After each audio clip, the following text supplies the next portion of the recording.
Sorry, I was dealing with. Okay.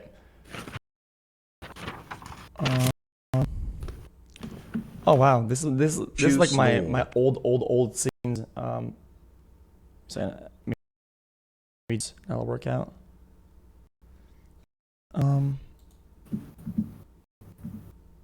Oh my God, 9,000 ms transition. Is this a joke? Sorry, sorry. Listen, Dr. K, I'm so sorry about that.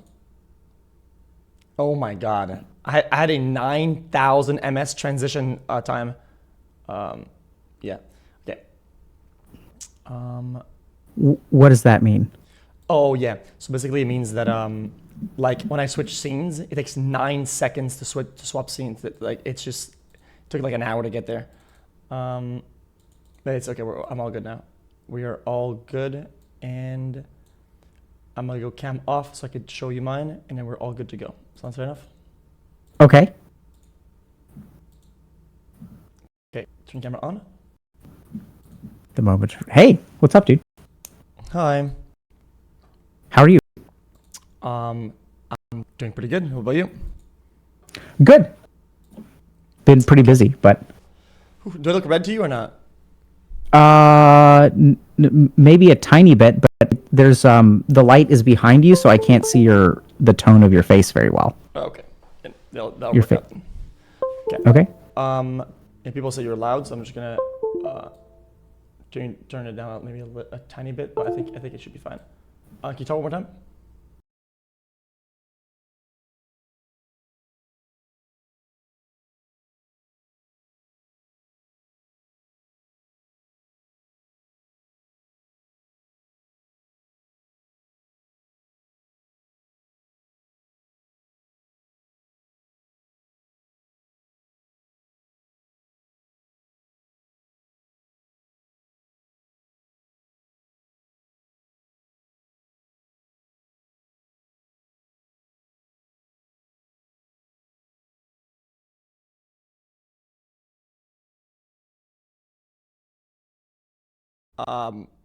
Like fix it, but it just kind of broke it. I guess I'll have to keep the monitor on. Sorry about that. Yeah, you're all good to go. Let's do before we start, and we're good. All right. It's hot in here. It's like sweaty. Oh yeah, you asked me how I've been. Yeah. Yeah, I've been pretty good actually. It's I think it's like on the way up. Does that make sense? So yeah, I think the direction matters a lot to me, and I think the direction right now is up, and that's really good. Yeah, direction is really important. Is there something in particular you wanted to talk about today? Just catching up, or what?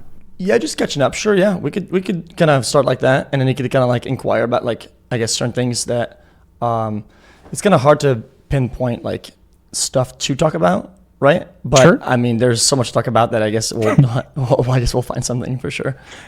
I have a feeling that's going to be the case. Yeah. Yeah. So, do you want me to catch you up first, or you want to catch up first? Do you want to just catch me up, or you want to hear what I've been up to? What do you want to do? Yeah. Just what have you been doing overall? So I think we last spoke on stream a couple years ago. Yeah. I know that we've connected here or there. So I think since we last spoke, Healthy Gamer has grown a lot. We started off like sort of focusing on trying to just help people on Twitch. Yeah. And I think we sort of quickly realized that like a lot of people out there have problems, and we're trying to help a lot of those people. So I think maybe a lot of people aren't familiar with this, but we do a lot of like not mainstream stuff, but mainstream on sort of the medical side. Yeah. So we do a lot of work with the American Psychiatric Association, did some stuff with the Office of the U.S. Surgeon General, have done some stuff with the United Nations. So we kind of do all that stuff. Yeah. And then we also basically built up first couple, maybe year and a half, 2 years I was streaming, people asked like thousands and thousands of questions. So for the last like year or two, I realized that like I need to answer all those questions. So we started doing more lectures and really explaining mental health topics to people, and that seems to be going really well. I think we also sort of found that when we were really blowing up on Twitch, that we were attracting the wrong kind of people. Yeah. In some ways. I can see that. And then we sort of had like an internal like existential crisis about like who do we want to be? do we want to be big and chase drama, or are we okay with our numbers shrinking and staying true to like trying to help people? And we ultimately chose the latter. And I think a lot of our numbers and stuff have suffered as a result, but I think that's okay. Yeah, because then that's not... yeah, for sure. Because then if the impact that you want to have, it's, I guess, a little bit more targeted, right? So you're achieving your goal. But yeah, I think the whole like drama audience or like more, I guess, controversial type thing, it's, I guess it would make it harder to navigate with the chat and with the interaction, right? Because then it's cluttered with a lot of people that aren't there for the right reasons. Like I would assume, and then it makes it like a non-discussion in chat. That's what I would be afraid of anyway. Yeah, and I think that there's a lot of actually value to doing drama stuff, not because it's drama, but because if we sort of think about what are the hardest times in our lives, it's when there's drama in our life. Yeah. And so helping someone navigate through drama, I think, is actually like a really, really important thing to teach other people. So there's parts of it that we're like totally fine with, but it was getting to it started feeling a little bit ambulance chaser-ish. I don't know. I don't know that topic. There's a saying in English that is about like lawyers who chase ambulances. So if you think about like, okay, if there's some kind of accident or injury, where are you going to find your best clients? By chasing an ambulance. Okay. But then what you're also doing is like chasing an ambulance. Yeah. Trying to find a client when someone's been hurt. So, we're back and forth. We're learning a lot, growing a lot. Yeah. But overall, things are good. Yeah. So I didn't want to interrupt you. I'll watch some clips of you, and a lot of times you talk about certain topics. Even like the simplest phrase you say sometimes will be really enlightening, and I'll take it home. Something as simple as, last time when you talked about, like, I think it was addiction, and you said that it's like you talk about like the solution and the problem, and you do something, and it was just really impactful. It was impactful. I just don't remember the exact quote. I'm trying to paraphrase it. I didn't want to butcher it and like just kind of send it, but yeah. I mean, I usually don't know. I can't recall what I've said most of the time. People say, yeah, I really like that video about that, and I'll be like, what? I don't remember. Oh yeah, it's like the things you do, like, and then that you're addicted to, and you see those things as like a solution, like when you're gaming to escape or whatever, right? And that resonated a lot with me. Sometimes you say like big short phrases that impact a lot, and sometimes you'll hear somebody ramble like me for like an hour, and then you got nothing to take home. Yeah, so that probably means that we've got our shorts editors are doing a good job. Yeah. Props go to them. Yeah. Not my rambling.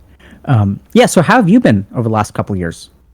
It's been good. I think a lot of things have been rocky. I mean, everybody knows it's not like I rarely get like overwhelmed by a lot of things. I didn't want this to be just like a full on negative, like just outpouring of just trauma dumping, if that makes sense. But more kind of like guidance on I guess dealing with certain things, and kind of just kind of a lot of it is like processing. I think I process things super well and very fast in certain areas, and very slowly in other ones, and like it becomes kind of, I get new roadblocks all the time. I think overall, the only problem the reason why it's a problem is that I feel like the clutter that isn't part of my daily is just streaming and doing stuff creatively, right? And a lot of the problems in the past have never been really a stop to that, and it just feels like recently I'm just less creative. I'm just kind of like trying to stay above water, trying to like stay alive, and just kind of breathing above water. Does that make sense? And I feel like it's not me. It's not who I am, and it kind of sucks to like see myself that way, and just kind of almost like look at myself in the mirror and being like, this is not who I am. It's not what I do, whatever. And I don't know why it's still happening like that, It annoys me a lot because it's never been like that, and I don't want to become something I don't want to become. Like, if that makes sense? Yeah. Yeah. So can I just share what I heard you say? Yeah. So I think Felix, for a long time, it's been beautiful to see you thrive. Yeah. In this world of streaming, where I think you're a misfit in many other parts of the universe. Yeah, sometimes. But I think you're at home in a lot of ways. I think you've got a lot of really good creative energy. I think the way that you think, I think the way that you really speak your mind. I mean, I know you're really good at Overwatch and stuff and games, but I really like your commentary sometimes. Oh, thank And you. what I'm hearing is that you're not so much thriving so much as you are surviving. Yeah. And you know, it can be hard to live a life where you're just like surviving. Yeah. And you it almost feels to me like you've lost a piece of yourself. And Yeah. I hope this isn't judgmental, but frankly, dude, like I agree. Like when I saw you 2 or 3 days ago in person, and like I was worried about you. Yeah, I was worried about me. And I hadn't felt that. You know, I run into a lot of people at events and stuff, but like I was just really like, you know, and so I'd love to. We can absolutely learn about why creativity is hard, especially for streamers, mental clutter, because you need a certain amount of like mental space to be creative. Yeah. Or the other option is that if your creativity involves direct channeling of your internal negative experience, that works too. Yeah. So I think that's always been my main channel, if not my only. I think I'm only creative when it's like kind of like almost like a breakthrough, if that makes sense. If it's like it's like a energy transfer, right? We're transferring like anger or whatever into whatever you're doing, and then sometimes you feel like you're like back against a wall, right? Instead of like fighting back what's in front, I'll just break I'll break the wall behind me, and then it will have like breakthroughs like creatively or whatever. I think a lot of it is that when, however bad or however the things I'm dealing with, however bad it could be, I process the bad of it by just having it out there like a diary. You know, maybe I shouldn't do that as often, but I like to just kind of let people on about what's going on in my life, right? In a way, it feels like I'm letting go of it. If that makes sense. Yeah. In recent times, I haven't been able to do that because of You various haven't reasons. been able to? No, I haven't because of Okay. various reasons and proceedings and whatever. And it feels Because like I'm sorry, what? oh, just limitations and court proceedings or whatever. I just can't. Okay. A lot Okay. of things I hold back. Okay. And it makes like a block, right? As I'm trying to be like creative and just kind of let it out and kind of have breakthroughs. And sometimes I feel like I can't, like that energy doesn't come out as naturally as it used to. Okay. Just because it's hard. I like I said, the way I process my problems by people knowing stuff. So now that I can't, I didn't know it would be like this, but it's like I'm fully blocked, right? Okay. And it feels like I can't channel all my stuff. And even if I do, it won't make sense to anybody. It doesn't make sense to me anyway. And that just leads me in directions that are just kind of stale. And that's really bad. I always said, like, if things are going to be stale, I'm just not going to do it.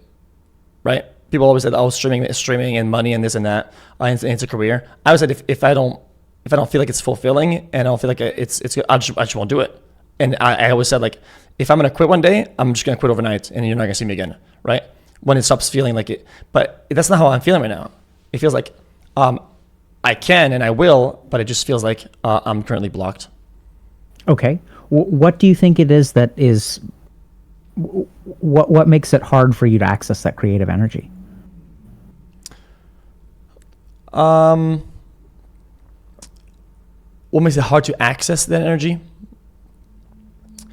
It feels like I can't like just gonna like yell and scream about my problems and just gonna let them out and then feel like whatever comes after is like just gonna the channeled rage in a different way, because that's kind of how it's always been, you know. Whatever I'm dealing with at the time, it didn't really matter because like people would know about it, and for them maybe it's a big deal or not, whatever I'm going through or whatever, which is irrelevant because afterwards then I can like channeled all the rage that I have or whatever, and I do that by being creative, and it comes out in a product that makes sense to me and that I'm proud of. And these days I feel like I haven't been able to channel that and not in anything that I think is worthwhile. Okay. And that just kind of sucks. Like I used to be able to look back and be like, okay, yeah, like this month or this quarter or this half year has been kind of bad, but we have some stuff to look back at that I enjoyed doing. I was like, oh, that was really good. That was really good. And yeah, I'm looking back and I'm like, what's behind me? There's just not much. And it makes me feel like I'm failing myself and I'm failing everybody and yada, yada. So I'm hearing a couple different things. One is that even when you've been through hard times, you can look back and find a couple of bright points that you can really find to be proud of. Yeah. So times where I guess the rage was channeled properly, and it was like, and I always tell this chat. Basically, the way I'll do things creatively is that it's kind of like an impossible to fail system, where like when things get bad, right? I'll fight it as much as I can, and it'll get bad and worse and worse and worse. But it can't get that bad, because once it hits rock bottom, right? That's when I have a breakthrough all the time, right? It's at that point I feel like I'm like, okay, this is all so bad. Let's just go crazy and then do something, right?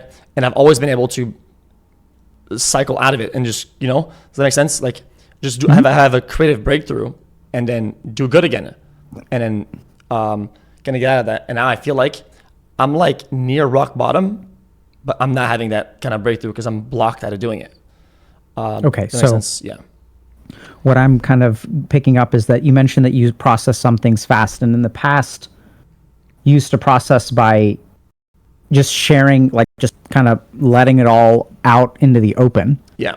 And that let's call it a coping mechanism is unavailable to you. Yeah. So now what's going on is like XQC had figured out a strategy of how to process quickly. Yeah. Once it's off your mind, then you can kind of focus on doing stuff. And even though bad stuff happened, you can kind of process it, go back to a bright point, have some kind of breakthrough.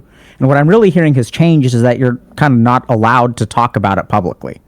Yeah. A lot of things. Some of it's small, some of it big, but it just annoys me that I can't.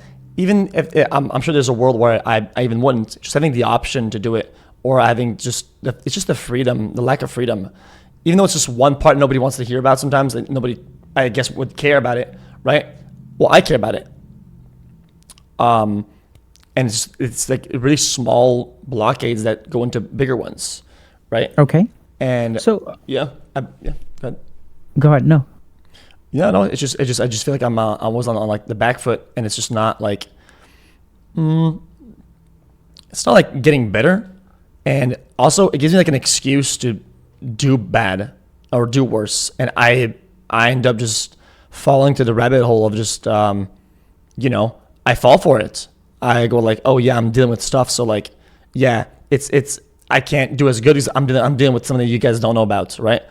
But in fact, these are just excuses. They really are. Like, in a lot of ways, like I fall into just excuses, and I have like, I can make myself feel better, but it doesn't mean that it is better. But just kind of like, now I have something to blame, and I don't like that.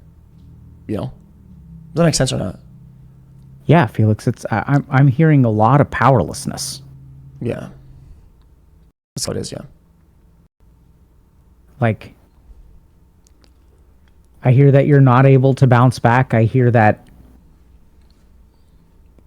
you're kind of beating yourself up for not being able to bounce back too. Yeah. Yeah. I think there are some cycles that are like usually easy to kind of break out of, and now they're just a bit harder, right? And a bit harder? Yeah, way harder. Yeah, it's like they're like unbreakable, if that makes sense. Yeah, I think a problem is that it was just too much at once. Because out of anybody out there, I think I've dealt with things pretty decently well over the years. Like when things get hard, or when I had problems, especially like Overwatch League days or whatever. Like I was back against a wall. I was like, it was me on my own, whatever, and I still did pretty good. And I'm proud of all these things, right? And I can manage like to be thrown like a bunch of stuff at the same time, right? Like 5, 6, but now it's been like 25, And it's like, you know when you drink alcohol, people say like the body will process like one drink an hour or something like that, right? Or like get it out. It feels like the tank is like so full, right? That it's like going down slowly and it keeps more added on. And it's like, dude, like we'll never get to the bottom of this. Does that make sense? Yeah. It was just too much at once. It's like my whole world was changing in too many ways for me to process any of it. Because it's easy when you have a problem with your system to understand like what's failing, how to replace it, how to move on, right? When it's like only one problem. When there's multiple components that are failing, you start wondering, what are the failing parts? You don't even know which ones are the failing parts, which ones are the good ones. And I start to blame myself at that point, as maybe I'm the problem. And I kind of get stuck in those cycles. Like it was just too much at once. I think that's the way I'm going to put it. Yeah. Well, I mean, Felix, the other thing I'm hearing is that, and by the way, do you want me to call you XQC or Felix? Felix is good. I'm also hearing that maybe for the first time in your life, you can't count on yourself. Yeah, that sucks. Yeah, that's a good way to put it. I think I've said that in the past, like, in last like months or weeks. I've said that. Yeah, I've said that. Yeah, I admitted that for the first time. I think to my stream last time. I think I said that. I always put all the chips in my favor or on my side because when nobody's there, because oftentimes for most people, nobody will be there for them. Not family, friends, whatever. They will be literally by themselves. And when there's a problem, there's something when something happens, well, the only person that's left is them, right? And you want yourself to be in your own corner. And I've admitted that, like, at times, not only was I not in my corner, I was against myself, right? And then, like, normally I have like self-destructive tendencies that help, right? They're kind of helpful because something good comes out of it, right? Like a breakthrough. But then I felt like I was just literally against myself at that point, and I was like, I'm not even in my own corner. So like, why am I looking elsewhere at other people? It doesn't matter who helps me at that point. Like, I will fail myself regardless. And I think getting out of that, I'm doing better with that, but getting out of that was like pretty hard, How are you doing better with that? Standing up for myself, I think. Like making a stand and like, I think transitioning to being like a better overall like adult, like doing all the tasks that I have to do and just kind of being just proud to be like at least a somehow functioning adult that like I can fly by myself, I can kind of live by myself through all the problems and whatever. And I take my own battles and I don't need any help. And I think it's helped to see that I can do it, because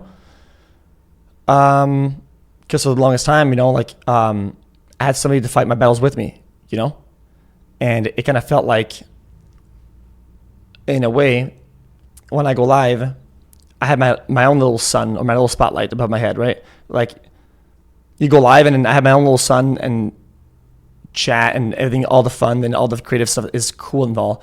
And then when I turn off the stream, well, as soon as you go offline, I mean, I'm sure you've seen it, you've felt it yourself. Like the spotlight is it's completely out instantly, right? Which is fine if you have somebody or some people around that can kind of like carry that sunlight for you until you go to bed or whatever. But recently it's been like spotlight goes off and it's just darkness, and it's just nothing. And I think at first it was like, well, let's try. And I look at all the things to blame and everybody or whatever, and I realized that it was just me.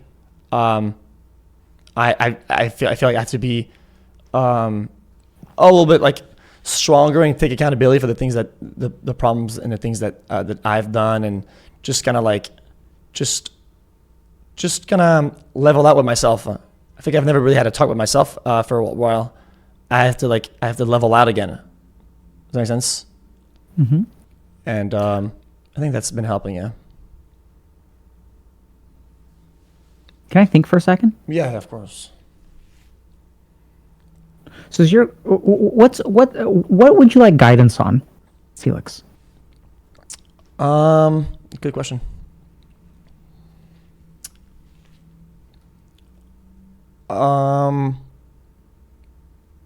Maybe like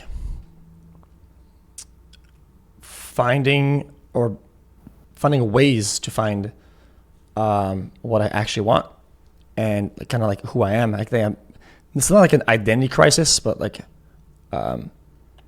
what I mean, kind of in the end, like what matters. Because in a lot of ways, I think a lot of things that most people would think do matter for them was kind of like taken away from me, if that makes sense. Yeah, I'll take some accountability here and there for the mistakes that I've done and the things that I've lost or taken away from myself. But I think a lot of things that people do care about, they're like life goals, whatever, was just kind of stripped, and it kind of makes you kind of want to give up a little bit, like on like not wanting those things again, right? Like building a home, building a relationship, shit like that. And it kind of, I thought that was kind of a good thing at one point. It's kind of easier to just say fuck it, yeah, fuck all that, like because it was all at once almost, and it was like, okay, well, fuck all that then, and let's go back to just focusing on streaming and just doing this. But yeah. So Felix, I know this may sound weird, but I really don't know much of what you're talking about. So if you're assuming that I know, so I don't. Oh yeah, I'm speaking in sometimes. Yeah. I actually don't look at drama. Like I know that when like people will fucking talk about it and react, and like people will post and enter and all that stuff. I actually don't look at any of that. Yeah. So I mean, even just given how the size of you and your life, I mean, some of that's anything that will interfere with whatever court. But I'd love to hear what you can share about just big picture. Like, what are we talking about here? I think big picture overall is that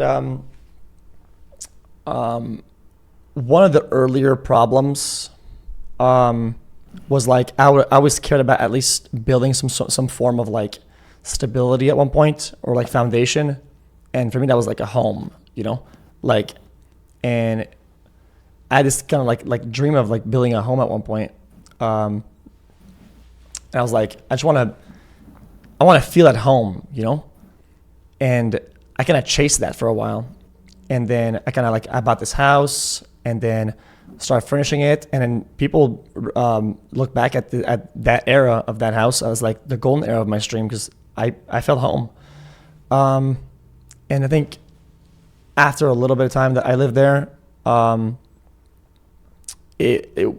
had to leave it. There was too many problems over there. It was dangerous for me to live there and whatnot. And I left it behind. And then I tried again and again, like 2 more times to just do that again. And there was always something that will like take it away from me, just because of I think the nature of what we do and stream, whatever. The actual nature of it and what it comes with or whatever made it so that I guess I temporarily can't have that. You can have a house or houses, I guess. Having a home, having a home is different than having a house. What's the difference between a house and a home? It's kind of complicated a little bit. The way that I could describe a home as easy as I can is if I'm not feeling good, right, and I'm upset, I can close my eyes and where's home?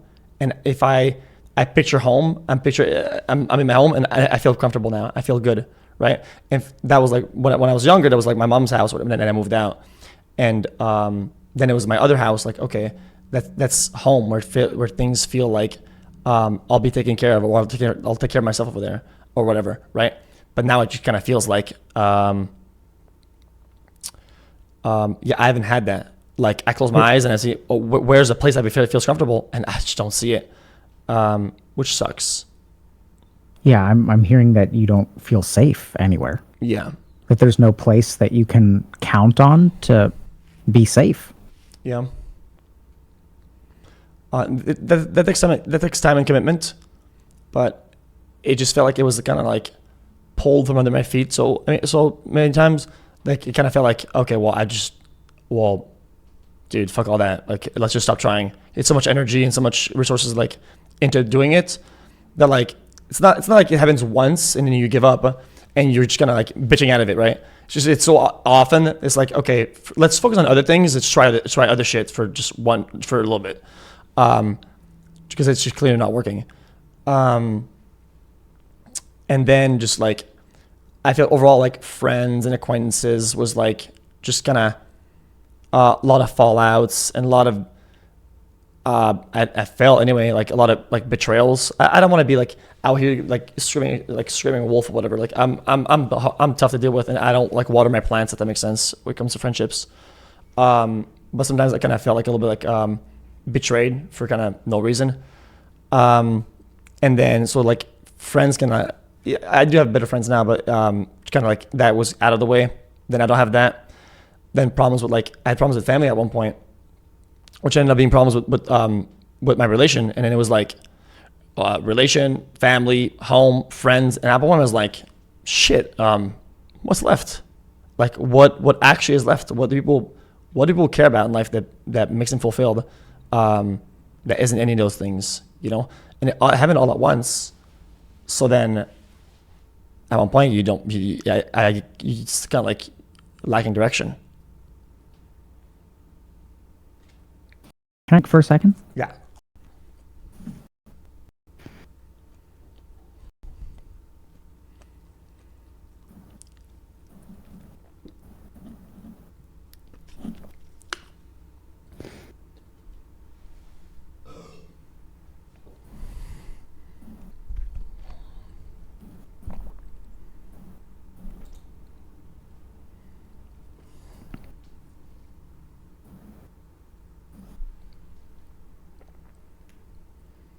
Okay. So here's kind of what I'm putting together. So you're XQC. You're a pretty resilient guy. You're a streamer. You work really hard. You're not the best. You may not be the best friend. You may not be the easiest person to get along with. You make mistakes, but you tend to bounce back. I think your heart is in the right place. You try to learn from your mistakes. You grow. You're pretty resilient. And that really, like, at one point, a lot of pillars that support you, a lot of pillars that allow you to process fast and bounce back and take that negativity and turn it into creativity, started to fall away. So the simplest thing is that, like, I can't imagine from a physiologic perspective what this is like, but to, like, be deprived of your home again and again and again, which is something that I don't think a lot of people like really appreciate. And it's not good to compare, but I think that sometimes, like, you know, we hear about people who lose their homes. Yeah. And then everyone's like, wow, that must be terrible. And how do you deal with that and stuff like that? What I'm hearing from you is maybe not in the same way, but that you've really lost the safety of your home time and time and time again. And here you are trying to build a life, and then, like, you kind of get punished for wanting, right? So you try to build something, and then, like, it kind of gets taken away, and then you're like, well, as you put it, you don't want to be a bitch about it, right? Yeah. So there's like some amount of self-blame, like, I'm not going to let this knock me down. I'm going to be like better. I'm not going to bow out. I'm going to try again. It gets taken away again, and taken away again, and taken away again. And so your life becomes something where, like, you want something, but every time you want it, you get punished for it. Yeah. It's like the little meme, maybe you've seen it before. It's like a little box. It's like this little blob in the box. It's like, I'll get out of it, and bang, it gets punched. Yeah. And he goes, okay, well, fuck it, then I'll go back in. Right. So and then now you're kind of stuck between, like, saying, okay, well, fuck it, like, I'm done wanting. Yeah. And then it's like, okay, well, like, now, you know, I know there's like some amount of metrics and growth and money and other kinds of, like, things that you can move towards, but generally speaking, I think I mean, some people really chase money or whatever, but generally speaking, I think most people like money as a means to an end, or success as a means to an end. Sometimes success, what it provides is a sense of confidence, identity, stuff like that. But I'm really hearing that, like, several things happened at once, like family stuff, like relation stuff, like maybe work-related stuff, like home stuff, and everything kind of got taken away from you. Yeah. A lot of crossfire. And then, It's a lot of crossfire as well. Sometimes it's kind of like one piece interacts with the other, and then I lose both or whatever. And it's like, okay, well, that's cool now. There's problems, but, like, now I lose all of it. So, like, it kind of sucks. And also, you said earlier, like, you have these pillars that are kind of like falling apart, or that I would be okay with that, but it wasn't even that. Is that I was standing on reverted and start like fucking spearing me. Does that make sense? Like if there was only neutral and I lost them, it'd be fine. But if they turn, I think it's a little bit of a deeper experience. Some sort of like, no, not some sort of like actions. At one point, you could kind of start thinking you're the problem, and maybe there's some validity to that. I'm the problem in a lot of ways, and I can recognize that 100%. I'm not the easiest person to be friends with. I'm not the easiest person to work with. I'm not the easiest family member. I'm not the best boyfriend, but I don't think that these inabilities equate to like what was going on. So I'm hearing, and once again, we didn't really talk about what's okay and what's not okay to talk about today. So I'm curious, are you? I don't want you to share anything that will get you in trouble or anything like that. But like, you're using very powerful imagery, right? That this is not just pillars going away. This is pillars turning into spears. Is there anything that you feel comfortable sharing, just so that I can understand, like, what kind of stuff are we talking about? And if the answer is no, that's totally fine. No, that's good. That's good. Like, what do you mean by betrayal? Like, that's a strong word. Yeah, it is. And I wish I didn't have to. I wish it wasn't like that. Like, like I said earlier, I chose my words very carefully. Like, I didn't navigate it and just kind of landed on that word. Yeah, like, it just felt like sometimes the people that I shared information with, the people that I confided with, when shit goes down, it just feels to me like it's used against me. So all my weaknesses and all my vulnerabilities are now just ammo for other people, and it makes me feel like I can't share anything with anybody. I can't like talk about anything with anybody. I feel like it's all just leverage.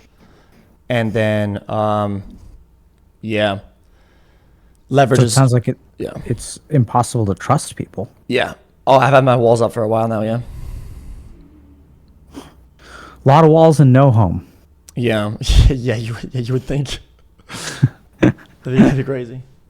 Yeah, especially sometimes around like money and whatever, which I didn't expect was gonna hit me like that, because I never really cared for money that much. Like, it's cool to have it and to get it. Don't get me wrong. Like, I'm as happy as anybody can be to receive capital. But in a way, I think I've always like not really cared enough to like really spend and really kind of be like that. And then at one point, it kind of felt like I've said this before, but it kind of felt like everybody around me started caring about it more than I care about it myself. And that makes me want to like, well, I'm not trying to do some Joker scheme here, but like, it makes me want to like kind of burn it all, Like, if I have something that I care about to a certain degree, or I care about a little bit, I guess, once you're past like comfort, it's like the upper layers or kind of whatever. If you're not, because I didn't have time to spend anyway. I would stream all day. When everybody around me starts caring about it like so much, right? Then it annoys me, because then there's me right here, everybody's next to me, and then everybody's looking past me to whatever I have. And it's like, okay, well, how do I get the focus back on me? That I'll just burn it then. Like, that's kind of like logical conclusion almost, right? Sometimes it feels like I'd have none of the problems I have right now if it wasn't for that. What's it like being looked past? I mean, can you tell us more about that? Like this kind of idea of like, it's I really just want to burn it. Like, I think it's really bad. Yeah, I think it's very destructive. It's nothing that I think people will have. I generally feel like you will have doubts about it. That is it actually like that? People actually say, and then you can kind of be a little bit paranoid about it, right? And kind of have ideas that, okay, these people are after money or whatever. But I think what was hard to process is that once it was kind of confirmed, right? Once you get that confirmation, that's difficult, because it's like it makes you feel like invisible, right? It makes you feel like I am what I have. And for me, I've always been like a lot into I love what I do, and I love like all my interests, and I'm all about like just doing and building what I am, and caring a lot about that, and having people around me kind of switch a little bit into seeing me for what I have is like a tough realization. What's tough about it? Makes you feel like invalidated. Makes you feel like kind of unheard. It kind of,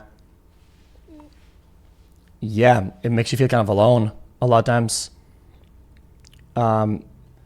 Especially as someone who wasn't really about it for like forever.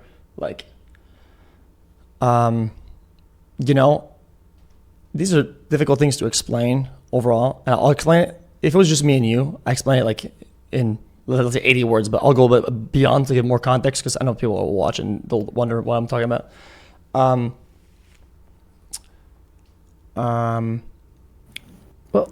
Go ahead.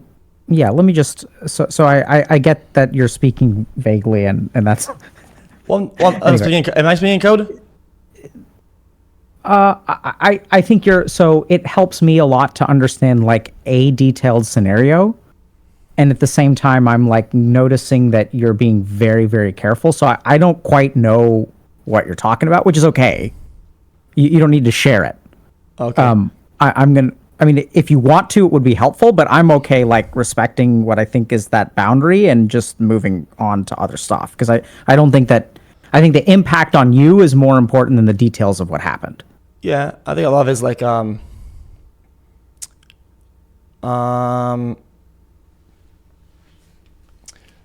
I've said it in the past, and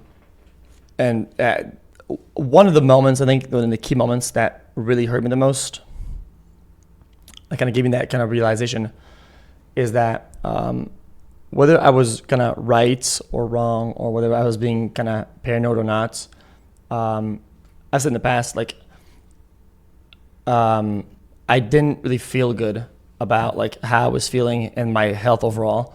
Not for things nobody knows about any of his people. I don't want people to speculate. I just didn't feel right, and then I was writing my will with my mom and whatever, and then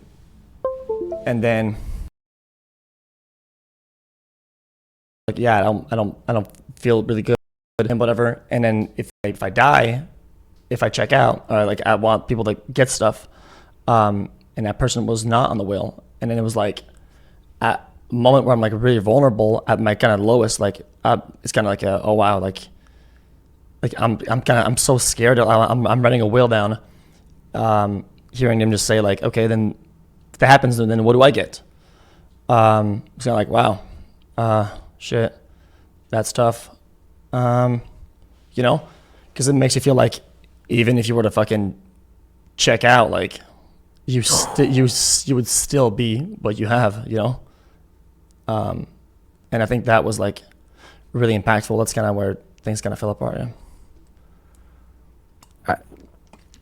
Thank you for sharing that. I think that adds a lot of. I mean, that helped me like really, like holy shit, man. Yeah, it's tough. Like you're. I don't even know how old you are, but you ain't old. Yeah. And here you are, you know, making your will. And like, you know, instead of someone wondering like, hey, like why are you doing this? What's wrong? Like, how can I help? Like, what the fuck, man? Mm-hmm. They're like, what do I get? Yeah, exactly. Yeah. And I'm not like kind of paraphrasing. That's exactly how it was. Like almost like 1-to-1. And after that, it kind of, I don't know, things kind of start changing a little bit. And then, yeah, and then it just kind of, it was like more recurring all the time, a bunch of times. And it just, and then it's like I don't know what it's called, the psychological thing where like once you see it once, you know it exists, and you see it more often. Confirmation bias. Yeah. Then it's like, then I kind of see it more often in the patterns a little bit. Not that I was paranoid. I'm not like going full schizo about it, but definitely. Well, I mean, I think it's reasonable. So Yeah. I see this a lot with people who are young and successful, and you know, I worked with someone who started a company very young and then like sold it at the age of like 26 or something like that, and Yeah. then they were, people started treating them differently. Yeah. And you mentioned in sometimes that you do contribute to the problems. In what way do you think you contribute to some of the problems that you have? 'Cause I would like let these people like get away with it, if that makes sense. Like I kind of like I didn't want to believe that that was the world that I was going to be living in, and then I kind of let it happen and kind of let the waves wash over me, if that makes sense. I was just kind of like, there's no way it's kind of like that, and I was kind of in complete denial for the longest time. It took me a while to really get that. Even sometimes you can have it as boldly as it can be in front of you, right there, you still won't really believe it or something, So yeah. if I were to ask, let's say, some of your friends who betrayed you or whatever, do you have a sense of what they would say about how you contribute to problems in relationships? I doubt they would say you were in denial for having too much faith in them. No. Yeah, no. I think even though I care a lot, I hyper focus on things, and a lot of times I neglect people. I don't give them the time of day. I don't give them time and acknowledgement.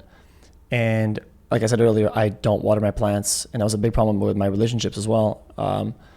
Romantically, is that I was a bad boyfriend. I was cold and withdrawn and rarely there.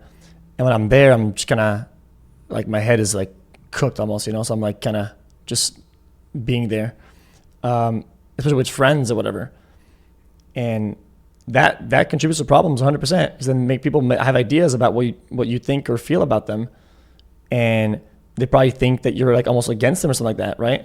So in a way, I was always kind of passively not doing good to anybody, and I would expect the same type of thing in return, right? Except instead, when it was more like betrayal, then it feels like it's more willingful hostility. It's more deliberate than just being passively not responding to somebody or ghosting them or whatever, right? I think it's a different level of intensity that kind of raises the bar. And I get it. Some people will snap if they're like starved, but I didn't know it'd get that bad. And I blame myself for a little bit of it. Not all of it. I'm not going to like full fold on it, but yeah. So that's useful to know. So I'm kind of hearing that, and it's interesting. You use this word cooked. I think it's a great. Oftentimes when I'm done streaming, like I just don't have anything left in the tank, and I have to like go and recuperate. Yeah. Yeah. And so I'm kind of around, and even to a certain degree, like almost like leeching off of the people around me. Yeah. Because I just don't have anything left, like to give and participate. But I don't want to be by myself, and I'm getting something from that. So it can feel very one-sided. Yeah. So let me try to stitch some stuff together. Oh, actually, one last question. Maybe not last, but so Felix, a lot of stuff that we're talking about, I'm curious, like, what are you feeling emotionally as we talk about this stuff? Because like a lot of it's like pretty heavy, man. Well, I don't know. It's just, I think the way that I visualize it a lot, I'm very visual. So I can see most of my thoughts and my concepts, like even though it sounds kind of crazy, but some even like elaborate thoughts that are all words in my head, I see as like an image. So the way I can kind of describe it to you is that it's not that it's too hard to deal with, because I think the way that I see it anyway in myself is that, like you have like a RAM in your computer, right? Mm-hmm. Like it's saturated. It's already maxed out. There's always so much in there that's like in my thoughts or whatever. There's always it's like already packed, right? So whatever comes above it, or whatever, it'll just replace, but like I think at one point it comes to like a maximum amount of things you can care about, right? If you have like 16 problems and you think about, you're sitting right now, you think about them, you have to really remind yourself of these problems, because you almost forget about them. There's so many of them. And when these things happen all at the same time, it's heavy, but at the same time, I could just kind of bury it and just kind of go live and just fucking send it, and then it's like it all becomes gonna right.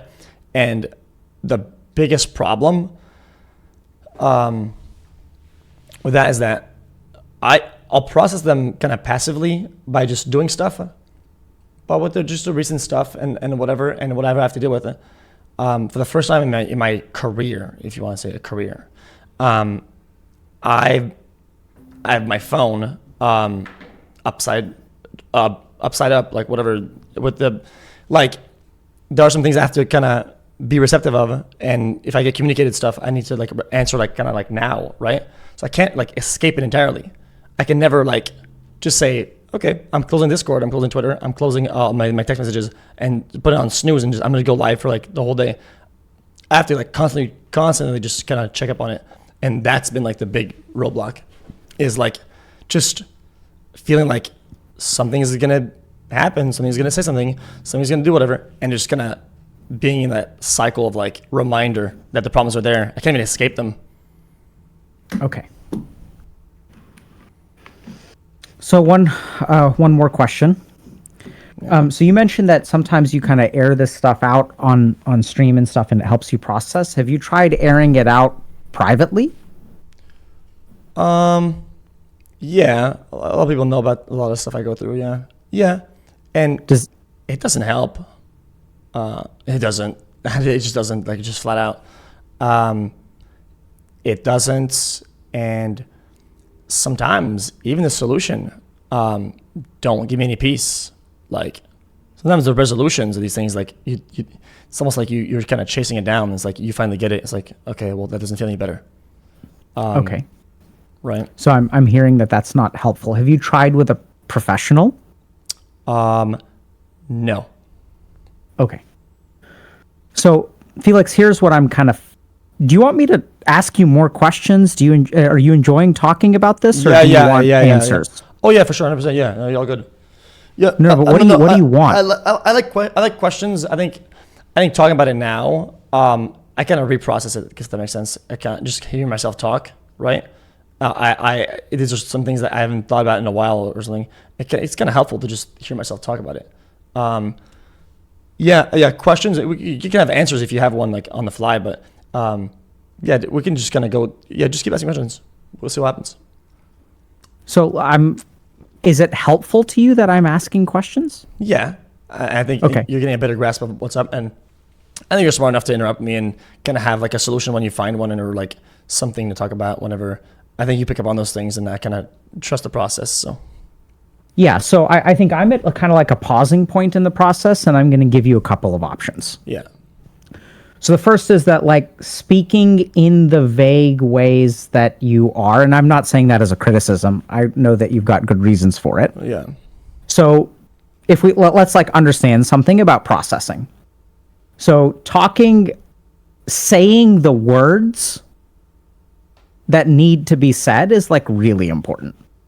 So whether that's going to the grave of one of your parents who is sexually abusive and like yelling at them and telling them that they're fuckers and you hate them, that's different from vaguely telling someone that, like, you know, my parents did some bad stuff and I'm mad at them. Like you have to speak your truth. Yeah. So this is where, like, I can continue asking questions and I think I'm going to get vague answers, but I felt more goodness hearing about this story about your will than like anything else that you've said. Yeah. And by goodness, I don't mean that it was good. I mean that feels to me like progress in some way. Yeah. So that's the second thing, is that I think I've got like two types of solutions that we can talk through. One is like, okay, like how can you as a streamer understand physiologically, neuroscientifically, psychologically, like what's going on? Sort of like this business about always being plugged in, and like there's like some stuff around that about really understanding what your life is doing to your person. Yeah. Stress, like you're getting run ragged, like you're cooked, like you're baked, you're finished, like getting overcooked. Yeah. Right? And Yeah. there's there's stuff where you can say, well, I have to respond to stuff today, and like begging your pardon, Felix. No, you don't. But I totally understand, having worked with like hundreds of content creators at this point, that everyone feels like they do. And maybe I'm wrong, but like, I've worked with some pretty big people, and I know the feeling. Yeah. But there's some amount of like wrestling with yourself. And the second thing, and this is kind of where my heart is like this big question of like, what do you want, and who are you, and how do you live life? Like, what do you look for when the things that, when your supports start falling apart or betraying you or whatever, like, how do you as like a human being in this world figure out what your compass is? Because what I'm hearing is that there's confusion. There's walls that you've built up to protect yourself that make you isolated. There's one person that you've always been able to count on, which has to a certain degree abandoned you, which is you. And then like, where do you go from here? Right. And like, those are questions where, I've helped some people, and I think this is like the conversation I'm having with you. I don't think it's just about you, and it's not about the other people that I've helped. This is a core problem. A lot of people in life counted on other people, got burned by it. And even in the past, when you get burned by people that you count on, you can count on yourself. Yeah. But at some point, even this cracks. And then we don't know what the fuck to count on. We don't even know what we're supposed to be doing. Here you are making all this money. And what happens? The more money you make, the more invisible you become. Yeah. So now it's like, well, what the fuck am I supposed to do? Yeah. And I'm hearing that you're okay, like quitting streaming once you feel fulfilled and you're kind of done with it. And you're like, okay, this is no longer fun for me. You're not really in it for the money or the fame or the power or whatever. Right? Maybe some part of you is, but. Yeah. But I'm not hearing that like, you're quitting because you're fulfilled. What I'm hearing is that you're struggling to put your life back together, and it's like slipping away from you. And more. Yeah. Well, I don't mind kind of like, in a way, like everybody knows about me. Like, I'm not going to hide it. I thrive in like chaos and kind of destruction and all these bad things. Cause at one point it becomes like an outlet, right? What I do anyway. Right. And I think that's a very important process. And I just feel like I cannot do that right now. And that's the problem, is that the destruction and all the thing is, that's all like, it's been always part of my formula. Does that make sense? Yeah, I do like self-destruction and like self-sabotage or whatever in certain ways. And most people think of these things as like really bad and kind of worrisome. They're like strong words. But at the same time, they're part of my process. They're part of my formula, and it works for me. And I like it. And yeah, I'll always say, oh yeah, there's drama. But if I didn't like it, I wouldn't be in it. A lot of times, like, I stay close to the fire, right? I just this time, it just felt like I kind of fell in the fire, right? I was kind of going like this for like years, and then I just kind of felt right in the fire, and it's like, fuck, I like the destruction. I don't like the absolute like annihilation. It's like it's like a tier above it, and I didn't think it would go like that. I didn't think so. So okay, so tell me this. So okay, with questions, or you want answers, or what do you want? Well, questions is good. Yeah, we could start with that. So, how do you thrive in chaos?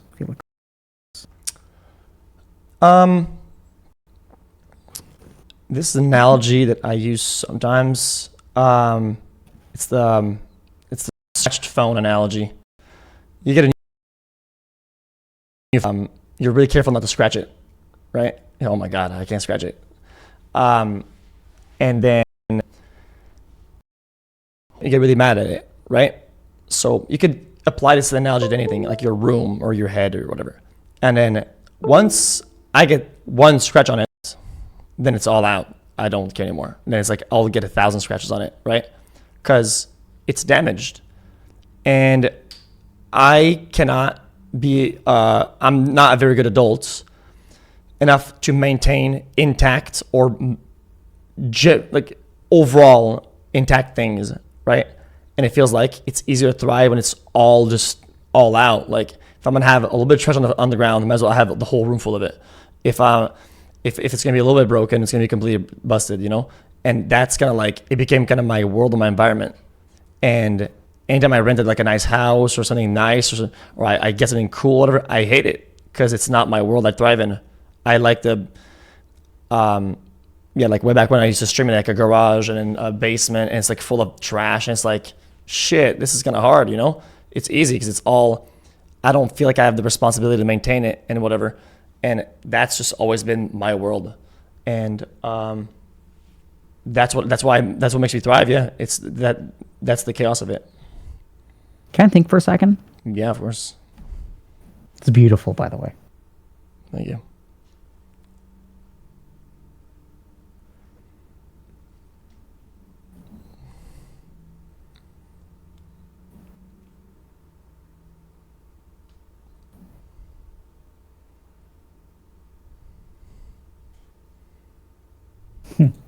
So, if I'm understanding you, Felix, Yeah. it's liberating to have a cracked phone. Oh yeah. Oh fuck yeah.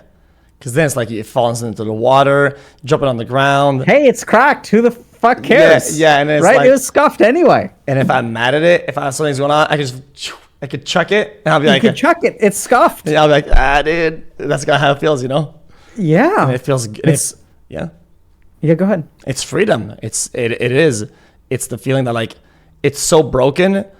It might get a little bit more broken, but it's not the difference between it being intact and a little bit scratched. It's like it's a level of bad that is controlled. It'll get bad to a little bit worse, and that's like so. Yeah, it is liberating. It makes you feel like I could do whatever. Yeah. Felix, are you perfectionistic? That's tough. That term is, I would struggle with it because I want it to be perfect in my way, not perfect. So what I think something to be, it has to be done my way, and that's been a blockade in a lot of projects I've been doing with other people. Is that if I can't execute it my way, I will never be able to do it for you or for anybody else. Like it's gonna be really bad. And a lot of sponsors I've had or collabs or whatever, it's just complete trash. Just like I don't know what we're doing because it's not me doing it. I'm not. Okay. I'm not like the conductor. Okay, that's helpful to know. And then let me ask you, how good are you at keeping things intact? Oh, I'm terrible at it. Yeah, I'm absolutely horrible at it. When did you? Yeah, go ahead. No, you go ahead. No, you go ahead. Oh, I never. I'm terrible at it. It's skill zero. When did you learn that you can't keep things intact? I think it was growing up and being messy, like just always being like ADHD Andy and like doesn't matter. I can have my entire head and I'll focus on like not dropping this one plate, and I will turn and I'll hit it on the wall, right? And at one point I kind of gave up in that part of me that like tries to do that, tries to it was like a complete give up. Like it's not like a little bit. It's like now it's okay. Well, not only do I know it's gonna be broken, I'm gonna prepare for it being broken, and I might just break it ahead of time just to make sure that it's broken ahead of time, and I'm not gonna be surprised by it, right? And in a lot of ways, I did that. Yeah. And yeah, because here's what I was just kind of thinking there for a second and thinking about what kind of person feels liberation from cracking their phone. The kind of person who's really, really, really stressed about not cracking it. What kind of person gets really, really, really stressed for cracking their phone? The person who tries really, really hard to not crack their phone and fucking cracks it anyway. okay, yeah. Right? So what I'm hearing is that like success or perfection is something you've strived for and failed. And exactly what you said. I mean, it was kind of like what I was sort of thinking about. And even to the point where like I'm so afraid of dropping this dish, I'm just going to break it myself. Yeah. With people too, sometimes you meet somebody that you like or care about, and it feels like I'm gonna fuck up at one point or very soon, and it makes me want to kind of give up on them already, so that they're not disappointed down the line, or I'm not caught by surprise and I just throw them away. Right? How does it feel to say that? Feels okay. I've been saying it to myself for like years. Like I think it's something I do like all the time. Like throw people away. Just because I know I won't be able to like water that plant or maintain it, or like I'm not good enough or whatever. Like imposter syndrome a little bit sometimes, and it's like, especially with girls also, when like something you feel like for some reason you feel like you're not good enough for them, right? And you know you're gonna fuck up somehow or some reason down the line, and you don't know when or what, and you're just like, you know what, fuck it, I'm just gonna ghost them and just throw them away, and it's like, now I know it's done. I'm not gonna get sad or annoyed by it when it happens or why or the scenario of it. If I throw them away now, and I prevent myself from having something good, then I can't break it. Who are you protecting by doing that? I think I try to protect myself from disappointment. What disappointment in what or who? Who are you? What kind of disappointment are you protecting yourself from? Like my future self, if that makes sense. Like I think I would rather like be kind of upset I miss out on an opportunity or I threw somebody away, right? Than actually fail at one point and be like, oh man, I failed them and I failed myself, and it's like it's kind of harsh. Like it's sometimes it gets destructive a lot, and it's like, oh, well, I can avoid that because I'm not good enough, so fuck it. I'm just gonna go way ahead of the curve and just ghost them out. Yeah, I think I did that a lot, like a lot, to the point where like I had nothing to maintain. Like I just threw it all away. But I'm not saying it's a good thing or it's a good process. I'm just saying like that's kind of how I proceeded with things, right? I mean, I think it's an important realization to recognize that you would rather sabotage things yourself than disappoint yourself or other people. Oh yeah, I've always said that. And I'm not hearing this from you, but I think it's probably true. I feel pretty confident that you're also trying to protect the other person. Yeah, 100%. Yeah, for sure. But I'm not going to be a purist and be like, oh yeah, I'm doing it because I'm so nice to them or whatever. It's partly because I know they'll be disappointed, and I know how they're going to feel because you've seen it a lot. If you've seen them be disappointed often, you know what's going to happen. You can almost predict it, right? So yes, I am going to protect them in a certain way. And often enough that the people... You're also doing something weird, which is that... So it's interesting, right? So I said you're trying to protect them too. And then you said, well, yeah, but I'm not going to like pretend to be a purist and like I'm just doing it for them. Yeah. Well, what do you mean? So, I mean, I think it's kind of interesting because I think you're actively pushing away like a good part of yourself. You kind of see what I'm saying? Like, I don't know if this makes sense, but kind of. So the first thing that you're really open to pointing out how you're almost selfish, but like you retreat away from being selfless in some way. Because when I ask you like, who are you, and maybe you just really are more focused about not disappointing yourself, but I think it's kind of weird. It's like that. Yeah, it's more about myself than them. It's more about yourself. Yeah, unfortunately, I don't like saying it. I mean, it's just how it is. It's true though. It's more about myself. Yeah, like I do care a bit about them and about what's gonna be the fallout, I guess, with how they're gonna react or whatever. But that's not really the core focus. It's more like how I'm gonna feel if I fuck it up, right? And how are you gonna feel if you fuck it up? It'll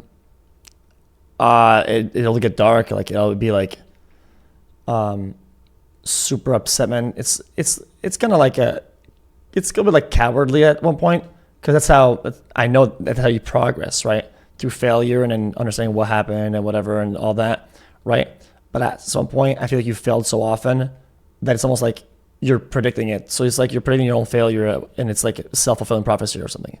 And I know it's a bad pattern, but I'm just saying that that's what I do. How is it cowardly?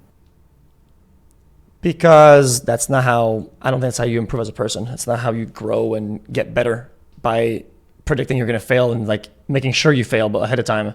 Otherwise, I would never even try. But sometimes it's about like the dream of it. Sometimes you kind of wish that you could have something of value, and you kind of go for it anyway. And that's what happens. What makes that hard for you? What makes that hard? Which part? What makes it hard to try for something that's valuable? So you're kind of saying that, like, the way you're supposed to learn is by giving it your all and, learning from it. But it sounds like you're not really able to do that very easily. So why not? Why can't you do what you know you need to do? I don't know. Why can't you love, Felix? Shit, I don't know. I think in a lot of ways, like, I know for a fact that there's going to be stuff that, or like, I'll have goals or I'll hyper focus. And I know for a fact that even I could have the best thing I could have right now in front of me, and I could easily claim it by, let's say, if I had to put like 1 hour aside, and I could have that for the rest of my life, and it's like the best thing in the world. I know for a fact that I won't do it. At one point, I will fail, and it's like predictable almost, right? And that's kind of how it's been, Like, I know that I'll want to stream more and do this and do that, and I know that my goals and my thing, like the grind, will come in the middle of it, and I will give up on them and myself at that point. And it's like you still try for these things, but I'll do it as in like almost like a dream, if that makes sense. I don't want to be too cliche about it. It's like it's a bit like a dream. Think about all the possibilities. Like, oh, okay, cool. You kind of let yourself like drift away with that idea, and you kind of go for it half-ass, and you kind of almost start getting it, right? And you're like, sometimes I almost get mad that it's working, right? Sometimes I'll get mad that it's actively working and it's like developing, and I'm like, oh man, I kind of wish I didn't start it, because now I have to fucking throw it away, and that sucks. Isn't that so weird though? Yeah, I feel like I'm I'm demonic or something. I don't know. Yeah. I mean, I hope this is okay. I say this with love. That's fucked up. Yeah, it's pretty bad. I mean, what do you think? Yeah, I think it's fucked up too. I think it's okay to the only thing that I'll be okay with is saying that, like, it's okay to want things, right? But sometimes I can't come to terms with like what that comes with, and the commitment, and what the whole package of it, right? And all I think is like the best part of it or whatever. And I'll be like, I'll fall into the dream, and then like, oh man. How are you so sure you're going to screw it up? Like I said earlier, I'm so messy. I'm so fucking. It's like the more I focus on not fucking up, increases my chance of fucking up. Or like I said earlier with the phone thing, and it becomes where you have this kind of belief that you're not allowed to have good things. That's kind of how it was for me. And Tell me about that. And I would lock myself out of having good things because I know I can't have them. I'm gonna fuck it up. So I'd rather do other things instead. But here and there, I'll fall into the rabbit hole of like still kind of wanting it or a part of it.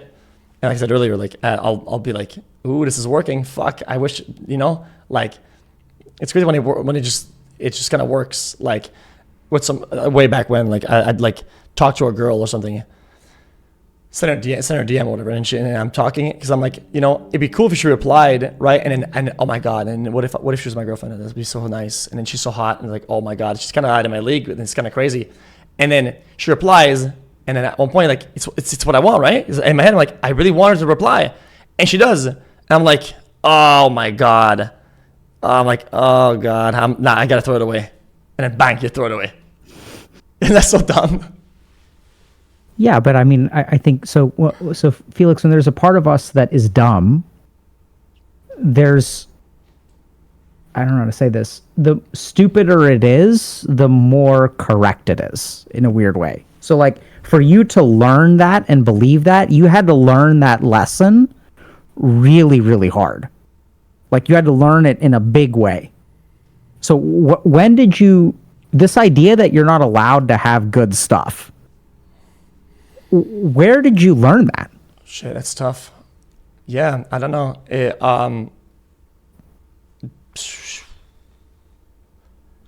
That is really tough. I don't want to be like non-responsive, but I don't. It's not that I want to dodge the question. I know. I just feel like it's a lot of small things, big things, and it just kind of as you grow up, yes, it becomes like a core belief, Yeah. right? And so it's not like a big event or big whatever, right? So is there something insignificant that comes to mind from a long time ago? Yeah. I mean, there's a billion stories of like stuff that I fucked up. Like, Yeah. my brother we used to play Diablo, and we had the whole point of Diablo is to have good items, and then one time he kind of like let me use his account so I could like do duels or whatever, and I was like, oh my god, I feel like I had this now, even though it's not mine, I could kind of use it a little bit. And then some guys like, yo, dude, I'll dupe your items. Like, I'll double it, you know? And I'm like, ooh, Nick is going to love this. I'm about to clutch up. And I give him all my items. And he just disconnects, you know?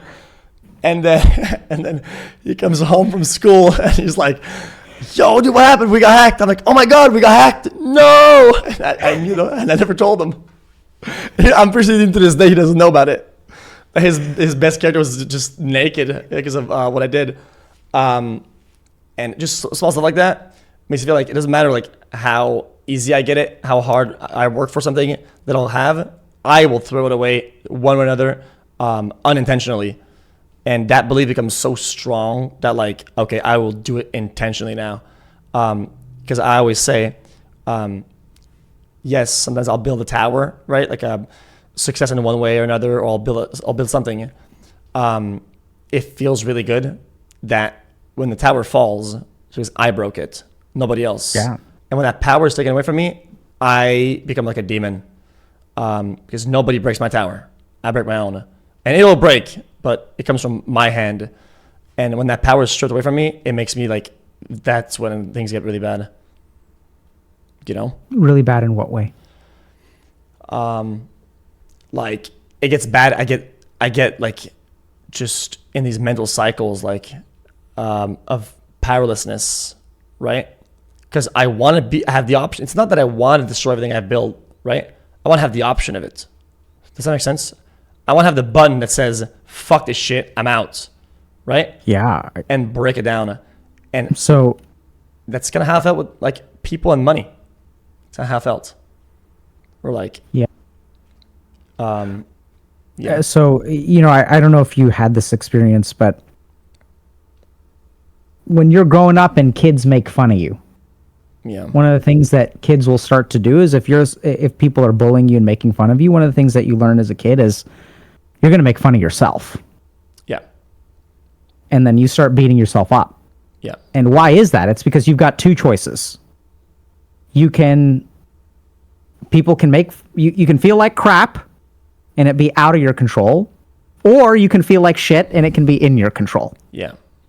And we'll pick one over the other all day long. Yes. I think the problem is that once you start beating yourself up for that control, as you start to grow older and you internalize it, the bullies on the playground will disappear at some point. So you fucking carry yourself. Yeah, I'm very visual. I see what you're saying, right? And now I see like this kid in the playground, and all the other kids like vanished out of thin air, right? And the guy's still, he's still hitting himself, right?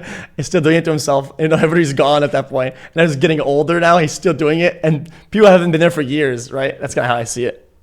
Yeah. Does that? That's Yeah. me. That is me. Yeah. Yeah. Especially growing up, like struggling with like confidence and whatever, right? That's kind of how it felt a lot. Is that I felt like I don't know, like I didn't dress properly, or I was ugly, I was kind of stupid. I don't know, I was short, or yeah. I grew up. I was 1 year in advance in school, so everybody was like, when everybody was 18, I was 17, right? So like, yeah, I mean, sometimes I did kind of like made fun of it, which is fine. I don't think that was the big problem, because I was like a class clown. It's kind of how I made up for it. So I made everybody laugh, and it was all good. But yeah, but when you become the class clown, you also become a little bit invisible. Oh yeah. Oh wow. That's why I'm actually surprised you're gonna. Well, I mean, you're knowledgeable, so yeah, you know that. Yeah. Why do you say that? I'm interested now. I want to hear your take on it. Well, because then they're not seeing you, right? They're seeing you perform. They're seeing a version of you. Yeah. Okay. Yeah. That's not really who you are. Shit. Like, everyone's going to pay attention to you as long as you're making them laugh. But if you say, hey, I'm hurting today, what are they going to do? Yeah. Well, okay. Yeah, I came to the same conclusion, but in different words. When I tell people about this, I tell like I was a class clown, and everybody liked me, right? Nobody loved me. I was friends with everybody, but had no friends, right? And then if I said hello to somebody, anybody out of like the hundreds of people that in my level, they'll say hello back and they'd chill out and do something. But I wouldn't get invited to parties. I wouldn't go back to anybody after school. And then that kind of like, I never understood why that was the case. And I think I'm starting to get it now. I think Is that true for you today? Yeah, I think it might be. And why is that? I don't know. I guess I performed so much that I guess I'm like a natural performer. I guess that it's always on, you know. I think that's a part of it. But I think there's something else going on. What is it? Which is that the moment that someone doesn't treat you that way, you sabotage the relationship. Okay. Yeah. Wow. That's insightful. Right? So now it's kind of tricky because here you are. Here's a part of your mind that's saying this always happens. Yeah. And the very people that will be able to disprove it, you fucking kick them to the curb. Okay. Yeah. Absolutely. 100%. And so then that part of your mind is going to be, see, it always happens. Okay. Well, oh my God. Every time I step outside, I get wet. My luck is so bad. Oh shit, it's raining. Let me run outside. Oh, no rain today? I'm going to stay inside. Okay, yeah. Every time I go outside, I get wet. Yeah, I guess the reason why that's exactly how it is. And I guess one reason why it got so bad, I guess, is that not only does this make sense, but the one time where it kind of does happen, the one time where you know it's not raining, and then it starts raining, and you're like, at that point, it doesn't even matter what I do. It's going to happen regardless, right? Yeah. And I think that happened recently where, like, you know, I think that kind of development in a certain way, I'm not going to speak in code, but, like, with my personal relationship, I think coincidentally or not, I was like, it always rains, right? And I go in the rain all the time. And that one time, I think it just started raining. I was like, okay, I'm not going to sabotage it this time, but I'm going to go outside and, hey, look, guys, it's not raining outside, so I'm not going to get wet. And it just starts. And it's like, I fucking knew it. And then everything starts like, and I think then you start having like massive, like, I don't know. That becomes a strong idea to break away from, I think. Because now it's like super built, you know? Yeah. And it's like proven in every way. Yep. Yeah, I think one of the worst things that can happen for you is that if you believe something about life and life teaches you that you're right, hardest thing to kick.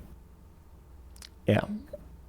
And at the same time, Felix, I do think that there are little things that, so I'm not hopeless for you. I think you've got a lot of stuff working for you. I think the most important thing is that it seems like you're pretty honest with yourself. So I what I'm getting the sense of is not that you deny things, but that once you come to a conclusion, kind of like you were saying with the sponsorships, like you're going to do it your way. And you're also going to think your way, and you're going to live life your way. And so the problem here is one of rigidity. The problem is that you're a smart guy who has learned somewhere along the way that the way that the other people live their lives doesn't apply to you. You get that? Yeah. Like you probably learned that really early on. Oh yeah, 100%. Yeah. Right. A best example is Ludwig. I love Ludwig. I mean, but he does things in a way I could never do it. And I know that the way he processes things and how he sees content, how he does it, right? I almost make fun of him sometimes because it's so foreign to me, right? It's exactly the opposite of how I do things, right? So that's gonna, it's just an example jumped at me. Yeah, so I think the challenge is that you learned early on, like, so even when it comes to making friends, right? So like early on, you're a year younger. I was too, by the way. And so it's hard being you were talking about 17, 18. I'm talking about 5 and 6. Oh, that, yeah. Right? When you go to like physical education or gym class or whatever, and you're like a 5-year-old competing against 6-year-olds, you're going to get crushed. Oh, yeah. Some of them are even 7. Them. And then like they hit puberty and like you don't. Yeah, I was a squeaker. What does that mean? A squeaker, man. The voice is squeaking. It's like, Right? Yeah. And so then you learn to take control by making fun of yourself, by making fun of other kids, right? If you can make them laugh, like you start to become invisible. Yeah. You start to lose a little bit of faith in yourself, but also you get this like really strong kind of faith in yourself. There's this core of iron at the bottom. You learn to believe in yourself and trust in yourself, and you learn that like you can't count on anyone else. And what everyone else tells you will work in life doesn't work. Yeah. So you become fiercely independent. It's the only way for you to survive. Okay, yeah, I relate to that a lot. Yeah. I also kind of built a strong sense of like my strong confidence in my ability to perform. Because if you have to perform or survive, then you're always doing it. At one point, it becomes like second nature, because like always like running in the background, which is good and bad, right? Because then you're always invisible. But yeah, right. So and then when someone sees you, oh hey, this girl DM'd me. I told her that life was hard, and she didn't know who I am. Yeah. And she offered to split the bill. She doesn't know how much money I make. Holy shit, she's not with me for my money. Yeah. Time to fucking block her. Yeah. Oh yeah. True. Okay. Yeah. That makes sense. Yeah. It's a bad pattern for sure. I think I've understood a part of that. I think in recent times, very recent times, I think I've had a small amount, but very significant experiences where it didn't rain, right? And I didn't get wet, and I was like, wow, what is that like? And then I'll interact with those people, right? And I'll be like, why aren't you watering? Like, why isn't it raining? Right? And they don't know they think I'm crazy or something, right? But I'm like, it's kind of weird. I'll tell them like, man, you're kind of interacting, you're talking to me like a human. It's kind of weird, right? I'm trying to get past this point where like, I don't have to notice on the fly and kind of make them hear about it. But I've had a good amount recently that's like, shit, yeah, it doesn't rain. And it felt really good. It's why I'm saying direction is up, is that even though it's only 2 or 3 instances, like it's really refreshing. And I think I took like a day off for like the first time in a long time. And I kind of had that. And I was like, maybe there's like hope there. Sometimes all it takes is just one instance of the opposite to have like some sort of track record that can get better. Yeah. Look at you being hopeful. It's good. I like it. No, it's good. I don't like to be self-loathing. Oh, guys, I give up on everything, right? I did that with a couple things, but when there's a good thing that comes up, I'll catch it. I still have my hands like this, right? And I'm waiting for the ball, right? And it hasn't been the ball in a long time, but now there's one. I'll catch it. Is it okay for you to be pitied? No. I don't want to be pitied. What about people having compassion for you? Perhaps all my problems are self-inflicted. All of them. There's not one that isn't. Like I said earlier, like if you play with fire, you will get burned and you might fall in it. Well, like I can't fall in the fire and say like, where was it? I was playing with it the whole time, right? And a lot of the loneliness and the things that... Felix? What? Sorry. Is it okay if I interrupt you sometimes? Yeah, do that. It's funny. Okay. I like it. So if you were to blame for all of your problems, who has control over your life? The Matrix. I'm just kidding. I don't know. Where was that going? I don't know. Who If has you're it? always to blame, who's got the power? Me. You do. Yeah, me. Yeah. So here's the weird thing. Remember how we talked about the whole, like, I'm going to make fun of myself, or I'm going to sabotage this relationship because I don't want to lose control over it? Yeah. You're taking control all the time. Control. Fucking, I don't care about the fucking money. You guys want the money? I'll fucking burn it. Okay. Yeah. I'll teach you to look past me, bitch. Okay. Yeah. Yeah. I've done that. Right? Yeah. Yeah. You're right. I do have the power and the control to do these things. This is the crazy thing is this is the weird thing. You don't. It's the way that you view the world. Okay. But I hate to break this to you, Felix, but you can't control anything except for yourself. Like, literally. You're right. It's the way you see the world, and I don't blame you for seeing the world that way.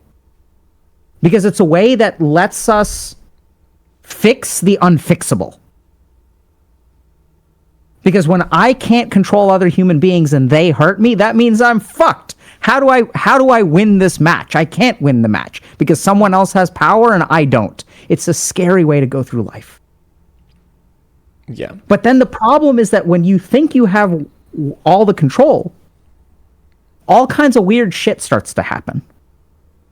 The first is that you do this weird kind of stuff in relationships where the moment that some person exerts independence or whatever, you're like, this is weird. I don't like it. I'm losing control of the relationship. And somewhere along the way, you lost faith in yourself, which is weird because you almost have this paradoxical, unrelenting faith in yourself. I could fucking cancel you on every single platform and you'd be fine with it because you'll find some other, you'll fucking build your own platform. You'll start streaming. You thrive in the chaos. It's not the challenges that hold you back. Okay. Yeah. It's the wins. It's the lucky breaks. Yeah. That's when you're like, what the fuck? It's sunny today? Where's the rain? Yeah. And now you're confused. Yeah. And so what do? Make a weather-altering machine, go find some shaman, and they do a rain dance, and you're like, that's right. Yeah, I knew Create the chaos. Now I understand. Okay. Can I tell you a story? Yeah, of course. I like stories. I once had a patient who had been traumatized and was convinced that everyone in their life abandons them. Yeah. Finds a loving, so this is what's weird. So when you've been in abusive relationships, you tend to gravitate towards abusive relationships. Yeah. And everyone else is like, what the fuck? Like, why don't you just leave? Why don't you date someone who's not a toxic shitter? And then the person doesn't understand, right? And it's not their fault. So, because here's what happens. They date two people. One person is like, yeah, you suck. And they're like, okay, I know this game. I've played this game. I know what the rules are. I can survive it. And then someone else comes along and they're like, you're awesome. And now they get confused. Yeah. They're like, what do you mean I'm awesome?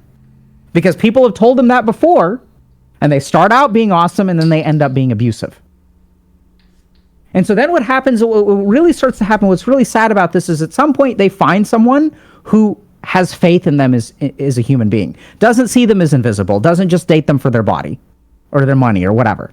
And then they get even more confused because they don't even know what love feels like. They don't know what unconditional acceptance feels like. So then they start being like, what are you doing? Where's the other shoe? Like, what are you not telling me? Yeah. You're going to leave me, right? You're going to leave me, right? You're going to leave me, right? You went out with your friends for a week. Did you cheat on me? I'm sure you cheated on me. Of course you cheated on me. And then the person's like, no, I'm not going to leave you. I'm not going to leave you. I'm not going to leave you. And the other person's like, you're going to leave me. You're going to leave me. And what do they end up doing? They fucking drive him away. Yeah. Like, I can't deal with this shit. I'm gone. See, I knew it. Yeah, exactly. I was right all along. You were bullshitting me, and you were really good at it. You bullshitted me for 4 years. Yeah, that's bad enough. I feel like there's even a worse example. We could, instead of driving them away, you drive away. And you're like, I knew it. You're the one who went away. So that's what happens, right? Yeah. So I drive them away for a while, and then I decide, you know what? It hurts too much to be loved by someone and have that person abandon me. So now what I'm going to do is anytime there's an instance of genuine love or affection, I know where this ends. I don't want to put myself through it. Because having someone treat you like shit and then abandon you, I can manage that. Someone loving you and abandoning you hurts way more. Yeah, okay, true, yeah.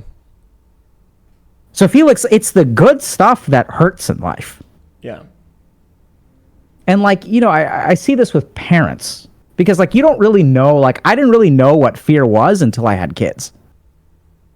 Like fear is like a whole different. It's just different. Like once you really love something and you're responsible for something in this world, you know a level of fear that's like absolutely terrifying. And I think what I'm hearing from you is that you've been burned so much. Yeah, you're fucking stepping around the fire, but you've gotten burnt here or there. Now you're starting to develop scar tissue. Yeah.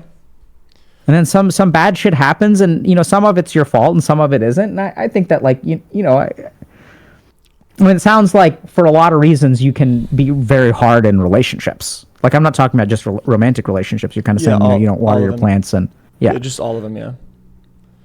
And I don't know. I mean, so I feel really confident because I think that you do control a lot.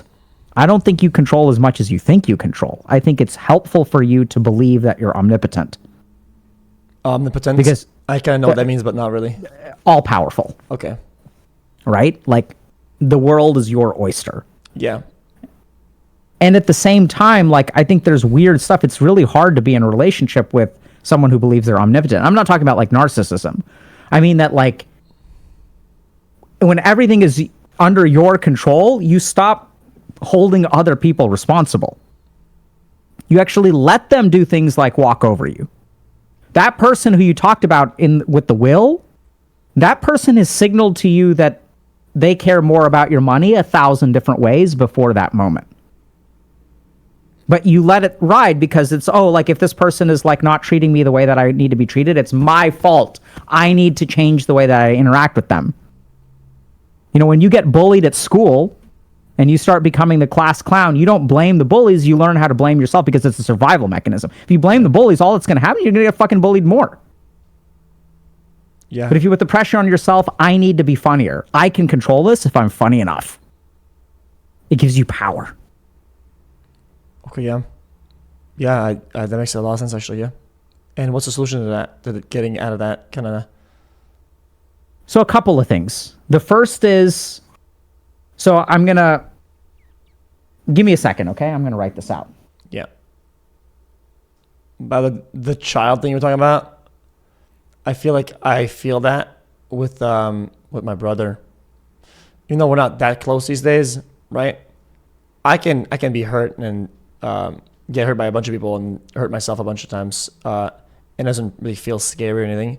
But whenever he gets harmed or something like that, then I go into like a different mode, like change gears almost, you know? And I think he feels the same way about me. It's kind of like brotherhood. Okay, give me just a second. That's useful to know. Thank you for sharing that. Yeah. Give me a second, sorry.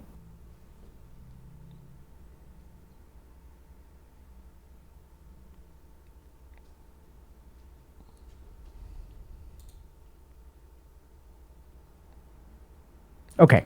So how do you fix that? Let's understand. For everybody who's in a situation kind of like this, the first thing that you've got to do, and you're spot on, so it's interesting, there's like old yogic texts that describe how you kind of said it wasn't one moment, it's 1,000 tiny things. But those things are significant. So the first thing that you can do is tell those stories. So this is sometimes the work of psychotherapy, but there's a lot of emotional processing that also happens in places like Alcoholics Anonymous. Like we see this a lot with like addiction, right? Where people will go and they'll like share their story and stuff like that. You can do it with friends. Like you can, you know, you got to like articulate all the times that you knew that you could not be trusted to not break something. Because I want you to really think about, what does that do to someone's life when they believe that they cannot be trusted to protect something? Like everything precious in their life gets sabotaged or discarded. And the more precious it is, the more you have to run away from it. Because you can't trust yourself not to break it. So if you tell those stories, it's weird, but you will change. That'll fix a lot of it. Second thing is, be really intentional in kind of this rain or shine sort of thing, okay? So like, the problem is that right now you've got a lot of reflexes about the way that you respond to your feelings and the way that you interpret what happens in your life. Right? So you have like, you feel a certain way, like, oh, I feel really happy, this is really good. And that feeling connects to a reflexive behavior, I gotta ghost him. Yeah. So that needs to be caught in the moment. And be like, okay, what am I feeling? What do I feel like doing? How does it feel to do that? What you're doing is, when someone starts to like you, Felix, and you like them back, you're losing control. You can't have that. No, you can't have that. Right? And when you ghost them, what are you getting back? Control. Absolutely. One is awesome, right? Oh my God, she's kind of into me, but it's fucking scary, man. Yeah. Because if you build a tower too thin, and when it starts wobbling and it'll fall, I'd better just yeah, right. topple it. Oh, Yeah, that you're feels taking good. control. It feels good sometimes. Yes, right? Because you're scared. Yeah. So being able to conquer that fear when you're ready, being able to be hurt again, which I don't blame you. Like I don't blame you for any of this. This is normal. You're just, Shit, I'm not ready to be hurt again. I'm fucking, bro. I'm like, I'm right now. I'm be honest, I'm shut down. Right now, yeah, that's fine. That's fine. I'm becoming radicalized. Okay. Yeah. I'm red pill. I'm Tate. No, I'm just kidding. Okay. I mean, even all of those things are okay. Yeah. Right. So it can start with like relationships. It's like starting with stuff like, telling Nick that y'all didn't get hacked. I never told him. He's probably gonna watch this one day and be like, "Oh man," because he's 20. I think he's 30 now, and I haven't told him yet. Yeah. So there's all kinds of relationships where you're going to feel these reflexes of pulling away. So catch them in the moment, and that's where there's like some amount of, almost techniques that you can use if you really want to, but I don't know if that's your jam. Right. But like the key thing to remember is that anything you feel in that moment, that fear or that loss of control, do you understand that feelings are temporary? Yes. And so you can deal with that loss of control by engaging in a behavior and ghosting the person, or you can just do nothing. And what will happen to the feeling of loss of control? I actually don't know. Exactly. So you need to learn this. Okay, yeah. So this is where I swear to God, it will disappear. It will go away on its own. And that's just because that's how human beings work. So I know it's kind of confusing, but like every emotion or thought, so your mind is never permanent. Do you get that? Your mind is always changing. New thoughts, new emotions. Emotions come, emotions go. They can get triggered by things, but all emotions and thoughts in the mind are fluctuations, and then they return to baseline. If emotions would be permanent and you had the perfect wedding, you'd be happy for the rest of your life. That's not how it works. It's the hedonic treadmill thing, right? Right. So this is the key thing. The reverse of the hedonic treadmill is that, sure, if you keep on chasing stuff, you keep on chasing to get, and that's why you need to chase new stuff to get that old high. But the reverse of the hedonic treadmill is also true. You dip low, stabilize, dip low, stabilize, type of thing. Yeah, so this is kind of like the degenerate gamer solution to life, which is that you don't actually need to climb and all your problems will get fixed. You just fucking sit your ass down and your problems will literally disappear. They do disappear, yeah. So all emotions that you have, any amount of hurt that you feel, will actually disappear over time. It can get re-triggered. So for you to not engage in those self-sabotaging behaviors, it's just going to be scary for you, but it's an internal battle that you have to fight. It's one of the few things that you do control. The last thing, and this is going to be hard, okay, is you got to try surrendering. Surrender control? Yep. Oh, just letting the dogs loose and just see where they go. Yeah, you're not ready for this yet, I think. Yeah, I don't but think if you so. really want to know what's truly liberating, because this is the thing, right? Even if you think about that broken cell phone. You know what? Wait, I sorry to interrupt you. You know what? I just thought about it. I think I try what you just did, and since I told you I'm very self-destructive overall, and it's one of my techniques of moving on and doing stuff. I genuinely did this whole like full let go, right, and see what happens. And it's just really unlucky. It's unfortunate. I got burned back to back, and it's just really unlucky though. And I recognize that. I recognize that it was not like foreseeable or anything. So surrendering is also trickier than sometimes we think it is. It's not. It's sort of letting go, but like a lot of what we have to let go. I don't know exactly what happened in that situation. I'll trust you in that it was unlucky, but I think that you got to work on a couple of other things and then surrender. And this is the beautiful thing. If you sort of think about it, right? When we have that cracked cell phone, that's the principle of surrender. Here you are trying to control everything. Oh my God, I can't crack it. I can't crack it. I can't crack it. You're trying to control it. And it's so stressful. And then it gets cracked anyway. And you fucker, you're controlling everything all the time. You'll crack your cell phone, but for the rest of your life, you've got to be in control. And look at what you're doing. And then you discovered, hey, if it gets cracked, I'm free. Let it be cracked again. If I drop it, it's dropped. So be it. That's surrender. You actually figured it out, and it's liberating. That I can use the cell phone, I can stick it in my pocket, I can eat with it, and one day it could be cracked. So be it. Okay. Yeah. I'm going to do my best, but I can't protect the cell phone forever. And once you can live to, yeah? It's just interesting that I'm like an elite at understanding that system and how it works in some areas. I can't apply it in other areas. One doesn't go to the other. I just don't do it. Right. I don't And know that's because your degree of attachment to the two areas is different. Okay. Right? So how much you care about it is different. You don't care about a cell phone. Sure, you stress about it a little bit. You don't care.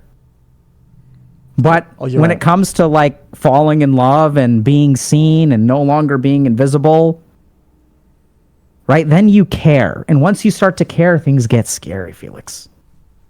Yeah, I see that. Right? You can burn the money because it ain't about the money. Yeah. I get it now. That actually makes a lot of sense. Yeah, you kind of made that. You kind of materialized it now because I didn't get that. It's about the degree of care for these things. Yeah. Yeah, and you've learned an antidote to that too, which is you teach yourself how to stop caring. Right? You build all these walls, which is like a good temporary measure. Temporary, yeah. Just so it doesn't happen again like too soon, and it's like. Yeah. So there's like a difference between like surviving today and like living for a happy tomorrow. Yeah. And right now I get the sense that you're in survival mode. So whatever. So start to do these things. Then I think, if you're diligent with this in a couple years, you'll be living a different life. Okay. Yeah. The day to day may look the same, but the way that you're going to feel and hear is going to be different. My hope for you is that you'll have a couple of like meaningful relationships, romantic or whatever. I mean, that I don't know, but where people can see you for who you are. And then you can also have conversations with them about, hey, I'm not great at like watering plants. And this is something I'm actively working on, like as a human being. And I really appreciate your patience. Yeah. And I'm going to try to do better. And then there's going to be like small parts of that, which is on a day-to-day basis. Like you're going to get all these Discord messages. And there's a part of you that knows that you should message your friend, but you don't because there's like too much important shit to do. And then you have to deviate something. And instead of doing something important, you're going to message your friend. And then your friend becomes important. And then you're watering that plant. And it'll change. Like you can change. In a sense, I think you've got all the right pieces already. They just need to be like moved around a little bit. Yeah, just a little bit. Yeah, I think in a lot of ways, I think sometimes I kind of like interacted deliberately almost, or at least knowingly with like fire and be like, wow, I can't believe this is hot. That is crazy. And I know it's a fire to begin with, right? And if I just am just better at just choosing a little bit better and giving it maybe more chances, and taking less like deliberate risks. Maybe have 1 or 2 results it goes a long way sometimes. I realize that now. It doesn't take much for things to flip. It doesn't. Sometimes just 1 is good enough. I didn't believe it at first though. It's kind of hard to believe it when you're so stuck on one side. Yeah. Like dissonance. Yeah. And I think you've shared with us that you're good at looking back and finding the bright points. And I think you were just in such a dark headspace where the bright points weren't visible or genuinely weren't there because you kind of got fucked, bro. Yeah. Yeah. I think processing all these things is sometimes difficult because you always have the reminder like, oh, I could have also done better. I could have done better. And it's like, it sucks a little bit in hindsight that you could have done better, right? And things kind of got bad regardless. I don't know. It's just something that annoys me about it, right? Because, it sucks. But yeah, there's some weird stuff, Felix, which I don't think we're ready for, but I don't think you could have done better. I know it's weird, but I think that one of the lessons I've learned in life is that like there's even the neuroscience, there's this part of our brain that does something called counterfactual thinking, which goes back and replays things in the past in a non-factual way. So these are the facts of what happened, and then your mind replays things in a hypothetical. And that's one way that we learn from our mistakes. If we didn't have that capacity, we wouldn't be able to like hypothesize why we lost a particular game, right? Yeah, I feel like I'm stuck in that world almost like all the time, like all day. Yeah, the crazy thing is that even though the mind does that, it is literally impossible to do better than you did back then. Yeah.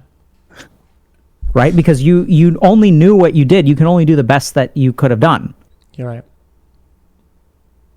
And so like then the question becomes, what do you truly control? You only control the present. So don't think about how you could have done better because you couldn't have done better.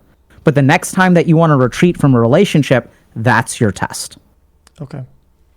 Yeah, that's insightful. Other questions? No, that was really good. That made a lot of sense. Yeah, I think a lot of like the other topics or other things, they kind of like fall into the same boxes because I think that was like an umbrella solution for like a pattern of behavior, and the other thing doesn't matter what the specifics or the semantics are. I think that kind of englobes it. I think that's a lot. Yeah.